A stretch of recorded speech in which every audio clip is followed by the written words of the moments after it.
I'm eccentric. My father, it's my father's fault. I inherited his car. It's a 1989 Cadillac. He always would drive older cars and just keep them running by, putting rubber bands or whatever. He really did everything right. I'm gradually restoring it, but it's reached the point where it's tied together with shoestrings and epoxy. They had to JB weld the two things together, and they're like, if one of those goes out, this is over. You'll need a new engine. I'm always trying to live more than one life. Life is really freaking short.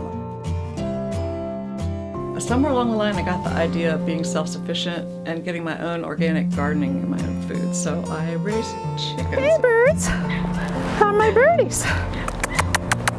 They're all different kinds. There's Cochins, Delawares, and Wyandottes.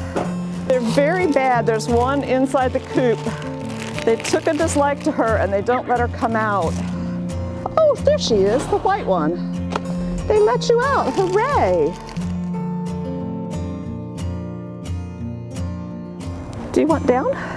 I picked this cat at the shelter because she jumped on shoulders and I thought it was the cutest thing ever. She loves the chickens. She tries to get in the coop with them and they're fine with it for some reason. There's a heat lamp that goes on automatically when it gets down to 35 in there and off when it gets back up to 45.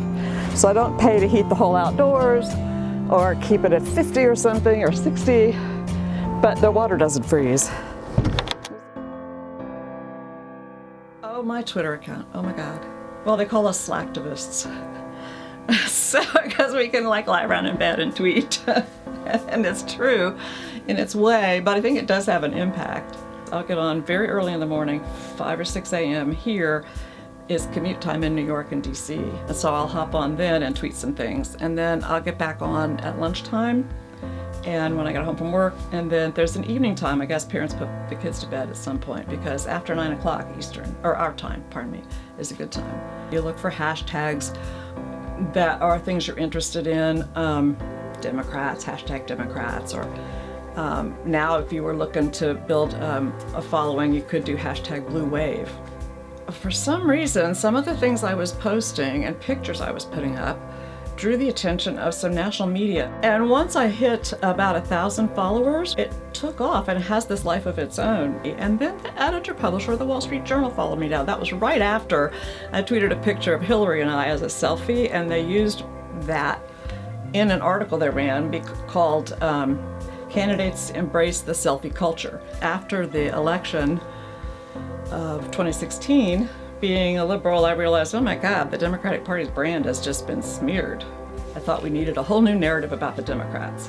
So I started a little group in the DMs, direct messages. You can make these little clubs in there, and I picked up a bunch of the Hillary fans and other Democrats that I knew were good at tweeting, sending, pithy tweets, and I enlisted them in a group I called New Narrative. The next thing I knew, someone said, can I put my friend in? And I was like, sure, give me your name. Well, it was SF Pelosi, which turns out to be Christina Pelosi's name on Twitter.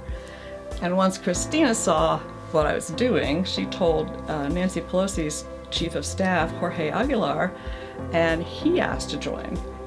And then he privately in a separate message said, can I send you some talking points? As a teacher, I have to be a whole different person, a different hat on in a sense, and nurture everybody.